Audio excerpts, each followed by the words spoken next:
छठ पूजा के पावन अवसर पर आप सबको शुभकामनाएं। इस विशिष्ट अवसर पर मेरी मनोभावनाओं से सूरज के संदर्भित कुछ विशेष पंक्तियां पेश है। देव विशिष्ट को श्रद्धा अर्पण। समय की तस्दीकी के लिए सूरज ने दर्पण तलाशा। वो क्या है, उसकी सक्षमताओं का मूल्यांकन क्या इंसान ने तराशा। सूरज का भाव उसका अपना है। जैसे कई दफ़ा इंसान अपने आंतरिक गुणवत्ताओं से अनजान रहते हैं।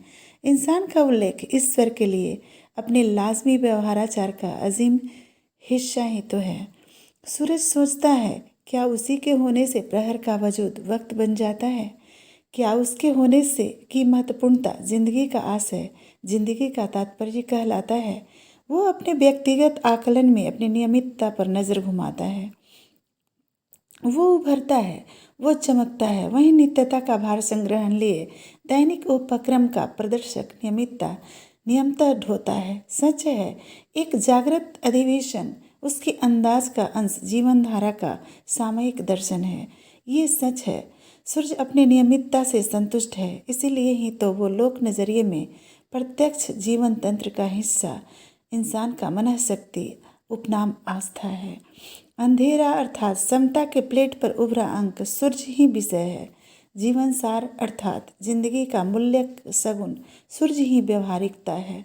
सूरज जीवन धारा में समाज का पहला सूत्र है। अपने आत्मभाव को समझकर भी सूरज अभिमानी नहीं है। वो समयांतर्गत अपना आत्मविश्लेषण इसीलिए तो करते रहते हैं। अपने गुण अवगुण का चश्मदीद खुद बनकर सूर्य निर्विकार निरंतर बने रहते हैं। सूरज को अपने खंडित भाव पता है, उसमें समाहित विषमताओं का भान है। प्रबल सूर्य को भी कभी निरंतरता की बेला में अमानुष चरित्र का संदेशवाहक राहु ग्रस लेता है। वक्त की कमजोरी सबके जीवन का एक अध्याय रहता ही है। यह सूर्य के पक्ष से कमजोर वाक्य बनकर उभरता है।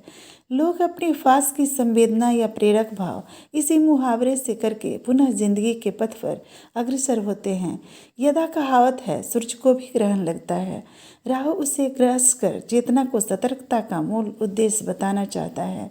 सुनीति और उद्देश्य का सहायक तो सदा सूर्य है।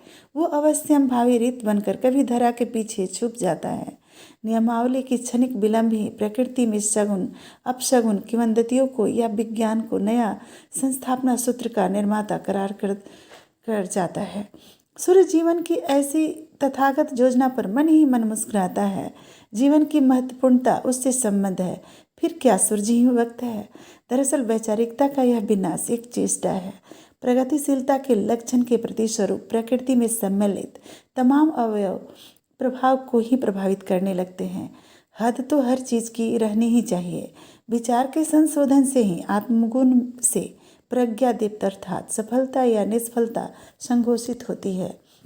जगत का उत्थान स्वयं में मानवतावादियों के लिए आत्मोल्लास है। अपनी गुणवत्ता का मान यथार्थ में उपयुक्त विश्लेषण है, पर अभिमान चरित्र हरण का पर्याय बन जाता है। एक ही धार का नमून प्रक्षेपण विचारधारा की प्रवृत्ति दर्शाती है।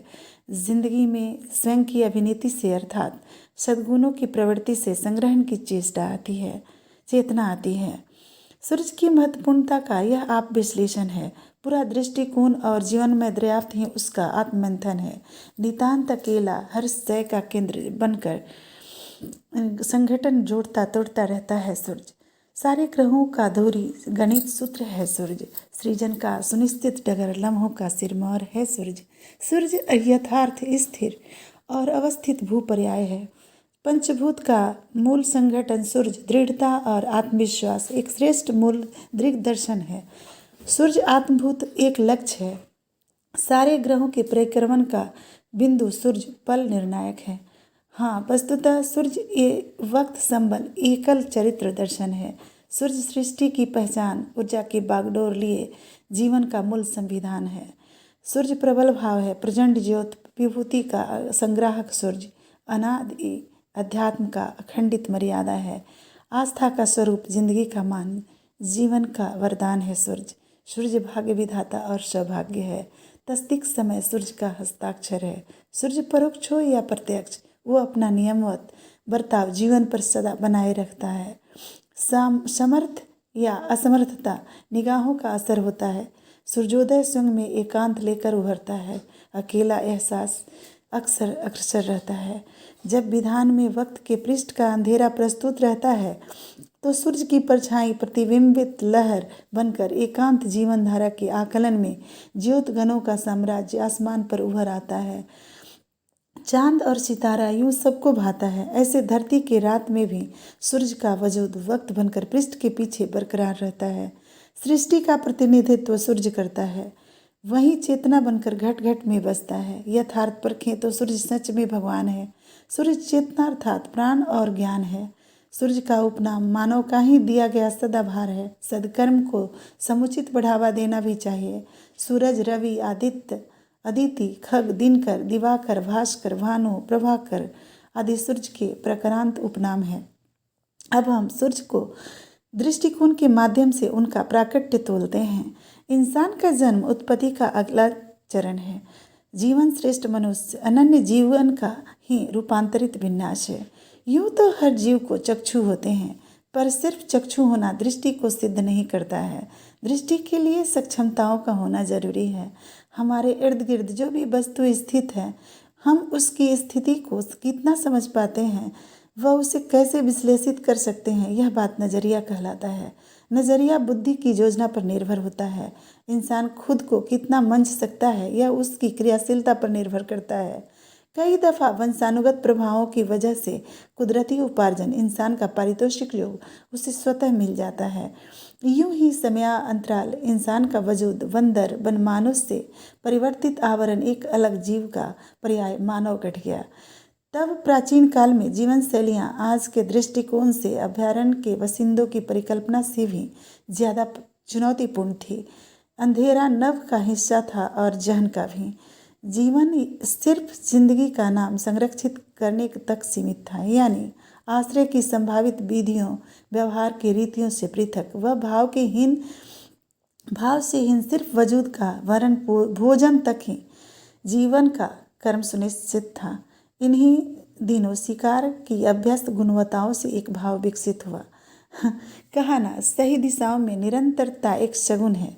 जिंदगी के पक्ष का आशय सर्वदा सही दिशा को संघोषित करता है। इंसान को खुद का एहसास हुआ। एक प्रबल चमचमाता बिंब के दीर्घभाषित भाव पढ़ना आया। एक ही पथ पर रोज एक ही भाव में बढ़ आना और धीरे धीरे गंतव्य पार करके पुनः पुनः ढल जाना। अंबर पर उगे समय अर्थात सूरज के लिए पहला शब्द श्री सविता मनोभाव में गूंजने लगा। यह एक प्रेरक दर्शन मोहाचार होते होते संशोधन का विषय बन गया। श्री सविता जिसके होने से ही दृष्टि कारगर है, एहसास प्रभावी है, अन्यथा सब शून्य। यह एक दिन में 8 खंडों में विचरण करते हैं। सूरज के हर प्रहर का उसका अपना प्रभाव है, इत्यादि इत्यादि। विश्लेषण के तौर पर सूरज बुद्धि का बुनियाद बनकर उभरा। अब जो भी अपनी भावनाओं को विषय पर मंचता, उसे कुछ न कुछ अनुसंधान का श्रेय मिलने लगा। यूं श्रद्धावश महामानवों ने अपने आजीविका का मूल अंश, भोग्य व संसाधन बतौर चढ़ावा देव को समर्पित करने लगे। चूँकि बुद्धि का पारलौकिक उपयोग यानी ज्ञान का महात्म्य उस जमाने के विकसित गणित अनुसार दूसरे पक्ष के 6वें दिन शुरू हुआ था, इसलिए छठ पूजा का शुभ मुहूर्त उद्धृत ज्ञान पर्व षष्ठी को मनाया जाने लगा। नियमित उपक्रम, पूजा पाठ, विधि रीति आदि संभावित ज्ञान का योग या असर है। श्री सविता का विन्यास मंडल का अग्रसर प्रभाव को दर्शाता है। चौड़ा आधार से ऊपर उत्तरोत्तर शंकु प्रभार भावना के प्रवाह को दर्शाता है। गति का चरण श्री सविता का मानक मापदंड है। आधार से छिटक कर प्रकाश का गंतव्य भी श्री सविता के तरह त्रिकोणीय विचरण करता है। श्री सविता का खंडों से जोड़ा गया चित्रण आधार के तारतम्यता से जुड़े विभिन्नता को दर्शाता है। जिंदगी का पर्याय बहुरूप होकर भी एक ही उद्देश्य में संचित है। उत्पत्ति व विसर्जन के मध्य अंदाज व्यवहारिकता है। जिंदगी के एहसानों में श्री सविता के अफसाने प्रमुख हैं।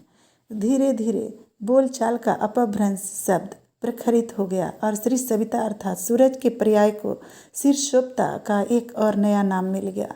आज लगभग सभी लोग शीर्षोक्ता को ही जानते हैं। मातृभाव सदा प्रथम होता है, इसलिए हृदय की आवाज़ यानी संज्ञा को स्त्रीगत बोध मिला। छठी माई धरती की मानक आस्था का उपनाम है, जिसके आंचल में आदित्य का गौरवशाली प्रादुर्भाव वंशावली को निर्देशित करता है। मान्यता है, जो सच्चे मन से कामना की वृत्ति छठी माई से कहता है, उसकी पुकार छठी मैया जरूर सुनती हैं। खासकर वंश व संतान के लिए छठी मैया बेहद दयालु प्रसिद्ध हैं। वैसे हर कोई अपने अपने खानदान का वंश या संतान ही है। सब पर छठी माता की कृपा बनी रहे। शुभकामनाओं के साथ, जय छठी मैया।